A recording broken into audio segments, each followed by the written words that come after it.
Notre émission de ce soir, une émission assez spéciale puisque nous recevons un invité assez particulier au nom de Maître Saloumou, à qui je laisse le soin de se présenter. Bonsoir Maître. Bonsoir. Si vous pouvez vous présenter. Je suis Patrick Saloumou Witakenge. Je suis père de 2 enfants, marié. Comme l'appellation le dit assez bien, je suis avocat, donc maître. Et mon parcours est relativement simple. Je suis licencié en droit de l'université protestante au Congo. Je suis détenteur d'un diplôme de droit, un master en droit de l'université catholique de Louvain et également de l'université d'Indiana, Indiana University, toujours le Law School, donc la faculté de droit. Et je m'adonne à quelques recherches scientifiques dans le domaine juridique et je poursuis mon parcours d'universitaire, bien que étant dans la vie active en tant que praticien du droit. Un parcours très impressionnant, Maître. Maître, nous avons appris que vous êtes candidat aux élections provinciales 2015 dans la ville de Bukavu, est-ce vrai? C'est une évidence, oui, c'est une vérité que l'on ne pourra pas retenir parce que ceux qui sont dans la ville de Bukavu maintenant savent le voir. C'est bien affiché sur les bureaux de la CENI, localement, à la place de la Poste. Il y a bel et bien mon visage et donc je ne saurais pas le retenir. Cependant, on ne pourra pas commencer la campagne tout de suite, quoi. Donc, mais c'est quelque chose, effectivement, que certains Bukaviens assez curieux savent déjà. Et y a-t-il une raison particulière pour laquelle vous avez choisi la ville de Bukavu? Bon, comme je l'ai dit à peine, je suis né à Bukavu, c'est déjà une bonne raison.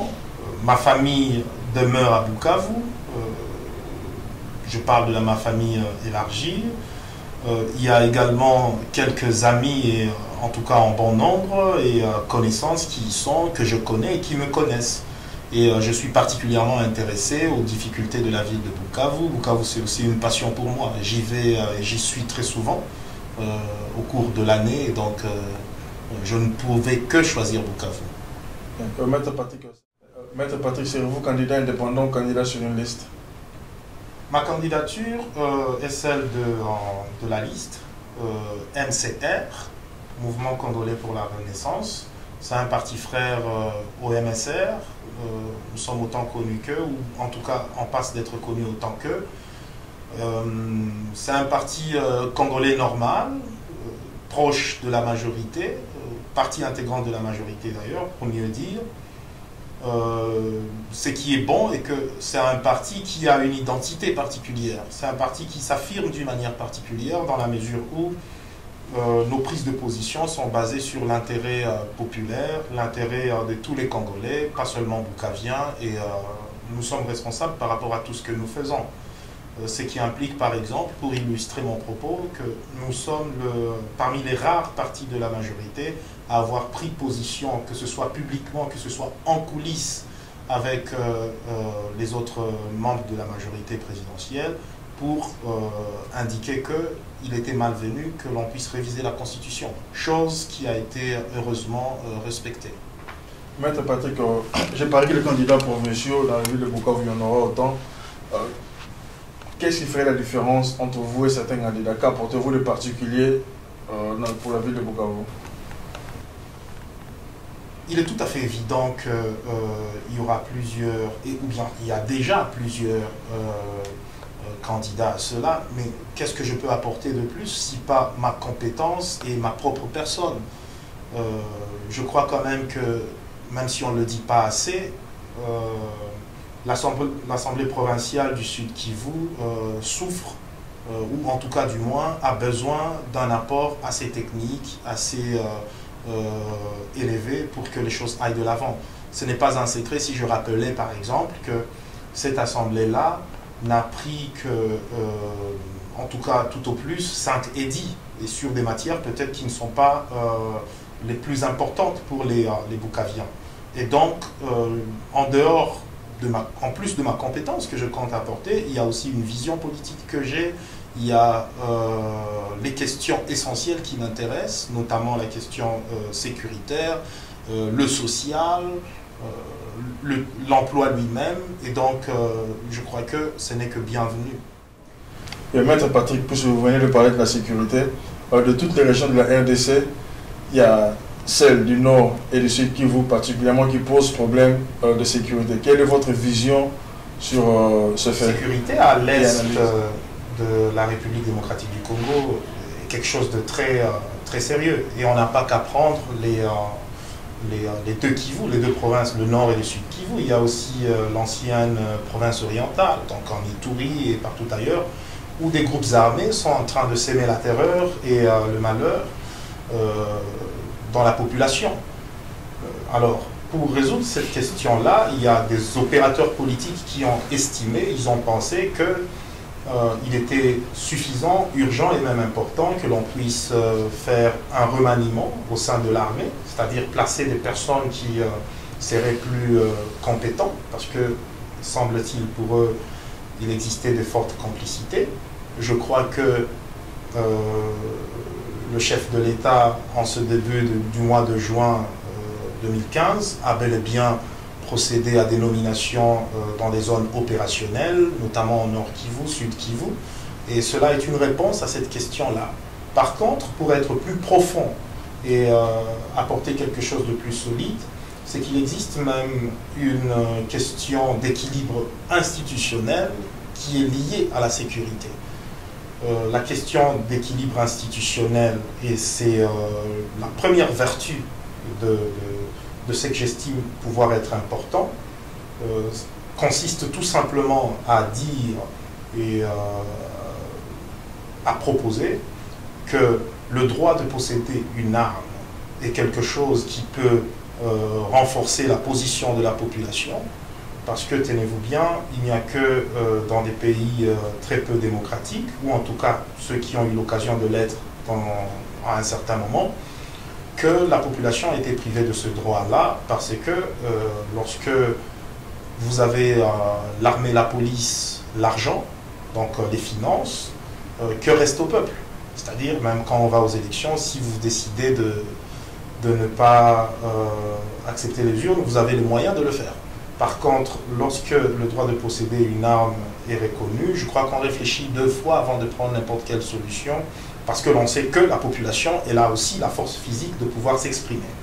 Ça, c'est une question importante, donc, et c'est le premier volet. Le deuxième volet, qui est aussi la réponse par rapport à l'insécurité à l'Est, c'est précisément concevoir que la possession d'une arme est une dissuasion, très forte dissuasion, vis-à-vis de ceux qui s'adonnent au brigandage et autres activités malheureuses à l'Est. C'est que s'ils savent, par exemple, qu'un citoyen X possède une arme, avant d'aller le visiter le soir, je crois bien qu'ils vont réfléchir 2 fois, parce que c'est eux plutôt qui risqueront leur vie.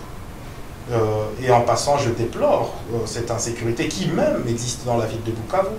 Parmi les personnes qui travaillent avec moi d'arrache-pied pour que cette œuvre d'élection se passe de manière très heureuse, il y en a un qui a été visité à Kadutu, alors que c'est un jeune marié. Hein, il s'est marié, ça ne fait pas plus de 2 mois, il a été dépouillé. Donc c'est quelque chose que je tiens vraiment à cœur et à laquelle je crois que si on y apporte beaucoup d'expertise et même du courage, on pourra arriver à des meilleurs résultats. Et heureusement que ceux qui sont là, ils essayent de faire quelque chose, mais notre apport pourra être plus grand. Patrick, de par votre parcours, je comprends que vous êtes un habitué de l'étranger, plus particulièrement la Belgique, où il y a ces phénomènes combattants. Quelle est votre opinion par rapport à ces phénomènes combattants? Bon, je ne suis pas qu'habitué à la Belgique, au fait. J'ai toujours souhaité pouvoir être un homme moderne. On sait que je connais le Congo et les pays qui l'entourent, également les pays étrangers, occidentaux comme orientaux. Le phénomène combattant, puisque vous l'évoquez, l'opinion que je peux avoir à ce propos-là, c'est peut-être me ramener d'abord à ce qui est essentiel par rapport à leur logique et raisonnement. Et on le retrouve plus au niveau des précurseurs, c'est-à-dire la Pareco, C'est en réalité un mouvement, il me semble, de résistance. J'ai beaucoup de respect pour ceux qui l'animent. Par contre, je ne partage pas l'avis qui sous-tend toute cette position, simplement parce que l'essentiel dans leur raisonnement, lorsqu'on les suit de près, c'est que ils sont en résistance et non pas en opposition, parce que le pays est occupé, et donc il sous-tend que le chef de l'État en exercice ne serait pas congolais. Bon, libre à eux de penser ainsi. Par contre, si on enlève cet élément-là, que reste de la résistance? C'est une question. Maître Patrick, l'actualité en RDC est celle du dialogue et des consultations. Quelle est votre position par rapport à cela? Bon, la position personnelle que je peux avoir par rapport au dialogue, c'est que pour être d'accord avec un dialogue, ou en tout cas de manière assez rationnelle, pour être d'accord avec quelque chose, il faut en connaître le contenu, et même pour être contre la chose, il faut en connaître le contenu. Le dialogue en tant que mécanisme de gestion d'un pouvoir, c'est quelque chose qui en soi ne peut pas être négatif et ne l'est pas. Déjà, sur ce point-là, je ne peux qu'être pour le dialogue. Ce qui m'étonne par contre, c'est que ce soit sur le point général du principe de dialoguer lorsque l'on gère un pays, les opposants qui veulent peut-être faire sensation disent de manière assez énergique non au dialogue, ce qui m'étonne un peu. Et en plus de ça, ils vont plus loin, c'est qu'ils disent non à tout ce qui pourrait être dit à ce dialogue-là. Le contenu n'étant pas encore précisé, je crois que c'est peut-être une précipitation. Je salue plutôt l'initiative qui a été prise, celle des consultations de toutes les forces vives de la nation. Et par rapport à ça, on pourra donner plus ou moins l'ébauche du dialogue, et ça pourra permettre effectivement de savoir sur quoi on dialogue et comment on dialogue. Mais déjà, je peux entrevoir que le dialogue va porter notamment sur les questions électorales et les questions connexes. Et il n'y a aucun mal à cela. Il faudrait peut-être plutôt demander, puisque c'est assez curieux, demander à l'opposition politique pourquoi est-ce que, de manière assez bizarre, ils développent cette suspicion, peut-être légitime pour eux, et ils sont très attentifs aux ambassades lorsqu'ils sont appelés pour dialoguer des questions du Congo, et ils ne veulent pas les faire avec les Congolais. Ça, c'est quand même très curieux. Maître Patrick, par rapport à ce dialogue, nous connaissons tous la crainte de l'opposition, c'est qu'il pourrait avoir un risque de glissement. Qu'en pensez-vous? Bon, qu'est-ce que je peux en penser d'autre si pas analyser les faits de manière objective et froide? C'est que le glissement ne peut pas être la conséquence du fait que deux Congolais se parlent.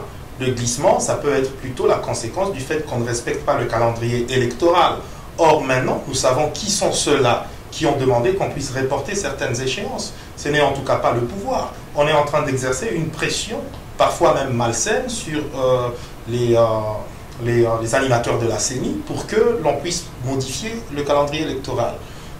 Heureusement d'ailleurs, ils ont été assez réceptifs par rapport à ça. Il y a une structure d'ailleurs bipartite qui a quelques membres de l'opposition et ceux du pouvoir, et qui essayent de voir comment traiter cette question du calendrier électoral. Mais en soi, je ne crois pas que le dialogue ait une incidence forcément, disons, fataliste par rapport au glissement. Tout dépend de ce dont on va parler dans le dialogue en question, et comment on va aborder toutes les questions dans le dialogue.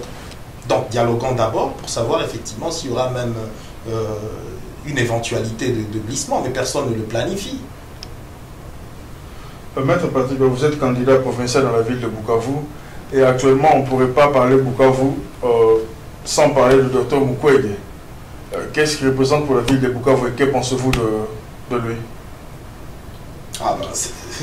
C'est quand même difficile de pouvoir parler en général comme ça de quelqu'un. Le docteur Mukwege, je le connais particulièrement parce que nous avons vécu dans le même quartier, à quelques mètres de chez moi. C'était ça sa résidence. C'est quelqu'un qui, depuis toujours, il a été un homme sérieux, il travaille dur, et je crois que son travail ne fait qu'être reconnu, ce qui est très positif. C'est un homme qui, logiquement, se retrouve là où il devrait se retrouver, et je ne peux que l'encourager et souhaiter qu'il continue à faire ce qu'il fait, parce que c'est exactement ça qu'on attend dans la société congolaise.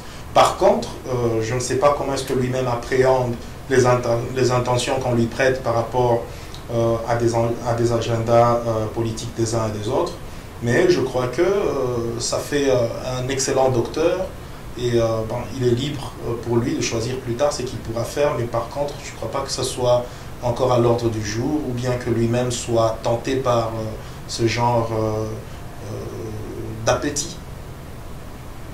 Maître Patrick, vous êtes membre du MCR, mais il y a l'UNC de Vital Kamerhe qui est assez implanté dans la ville de Bukavu. Pensez-vous pouvoir remporter les élections face à un parti aussi grand que l'UNC? Parti aussi grand que l'UNC, bon, on ne peut pas contester un fait, c'est que l'UNC est un des grands partis, particulièrement dans la ville de Bukavu, disons à l'est. Ben, ils sont présents, ce qui est évident, mais révisitons un tout petit peu l'histoire. L'UNC a 2 élus dans la ville de Bukavu, alors que la ville de Bukavu en a en principe 5. Donc ils ne sont pas la majorité à Bukavu. Et en plus de cela, chacun a sa place. Rien ne dit que les élections de 2011 seront une copie fidèle des élections de 2015 qu'on aura, même si c'est le même électorat et le même nombre de sièges. Ça, c'est une chose. Et l'autre chose que j'aimerais mentionner par rapport toujours aux partis influents dans la ville de Bukavu, c'est que, personnellement, je déplore le fait que certains partis puissent tenter d'utiliser une certaine fibre tribale pour des raisons de positionnement. Peut-être que leur substance ne leur suffit pas pour cela. Il y a des partis dans lesquels on affiche des noms semblables. Sur les 5 candidats, ils en ont 4, ce qui fait 80%, et ça fait pitié, c'est malheureux. Mais j'espère que la population de Bukavu saura plus ou moins qui sont les gens à qui faire confiance, que ça ne soit pas tout simplement une affaire entre Mwenewiru, entre qui, je ne sais pas. Donc que ce soit une affaire quand même des gens valides, valables, capables d'apporter quelque chose. Et je ne suis pas d'ailleurs le premier homme politique à affirmer que lorsque l'on ne se fait entourer que des personnes de sa tribu, et parfois même de son territoire, ce qui est très révélateur de certains, on cesse d'être un homme politique, on devient un chef de bande. Yeah. Maître Patrick, nous avons tous des rôles modèles, et vous, particulièrement en tant que politicien, y a-t-il un politicien congolais qui vous inspire? Certes, il y a des hommes politiques, d'ailleurs ils sont plusieurs, qui m'inspirent dans le sens où j'ai beaucoup d'estime par rapport à leur apport dans la politique, leur façon de faire la politique. Mais il y a certainement ceux qui se démarquent des autres. Dans les 10 dernières années, comme vous l'avez demandé, il y a quelqu'un de très particulier qui m'inspire plus que les autres. Malheureusement, il nous a quittés, si je ne me trompe pas, en 2007. Le professeur Samba Kaputo. C'était un homme de grande valeur. Il avait une très grande finesse. Et y a-t-il une raison particulière? Ah, certainement, oui. Il y a une raison. Il y a plusieurs raisons, mais l'une des raisons que je peux avancer, c'est par exemple le fait que ceux qui étaient très attentifs lors des événements électoraux, en tout cas du cycle électoral de 2006, ils pouvaient facilement comprendre que c'est quelqu'un qui avait joué un rôle particulier, que ce soit non seulement pour, je dirais, la majorité présidentielle à l'époque, mais aussi pour le peuple congolais. Sa finesse a permis d'éviter beaucoup de choses, et au final, je crois bien que c'est quelque chose qu'on devrait saluer. Maître Patrick, nous avons connu 2 élections au pays, et là nous allons à la 3e élection, et vous n'étiez pas candidat aux 2 élections précédentes. Vous avez certainement eu analyser, avoir une idée sur ce qui s'est passé. Quelle est votre opinion, quel est votre point de vue sur les 2 élections précédentes et quelles leçons tirez-vous de cela? Bon, d'abord pour ce qui est des élections, je crois qu'au Congo, on a connu quand même d'autres élections aussi en 1960. Et même à l'époque du MPR, il y avait des élections, même si d'aucuns disent que ça n'était pas complètement démocratique. Alors, pour ce qui est de 2 dernières élections qu'on a connues en 2006 et 2011, la participation, je ne peux pas dire que je n'ai pas participé à ces élections-là. J'ai, par exemple, en 2006, activement participé aux élections en tant qu'observateur. Donc je connais quand même relativement comment la machine électorale fonctionne. Pour ce qui est de 2011, je me suis limité au rôle simple d'électeur. Les leçons que je peux tirer, c'est que pour aller dans l'aventure électorale, il faut absolument être organisé, savoir ce qu'on cherche. Ce n'est pas l'occasion de faire sensation juste pour se faire connaître. Ce n'est pas du spectacle. C'est bien plus que ça. Maître Patrick, nous sommes à la fin de notre émission. Un mot particulier pour les fils de Bukavu. Et si vous pouvez le dire en swahili pour le Watoto Bukavu. Ben, pour cette occasion-ci, le dernier mot que je peux dire, c'est que je suis congolais, je suis bukavien, j'aime Bukavu, j'aime le Congo. Ils doivent me faire confiance. Bien entendu, j'y arrive. Donc, Nigo Mtoto à Bukavu, Batouani, Pati confiance. Donc, tout pas moins, tout n'a pas tout pas moins. Donc, Iki tout moi, toi, Tiane Makas, Bachi Salou Mkaziak. Merci beaucoup, Maître Patrick. Merci, c'est moi qui vous remercie. Alors.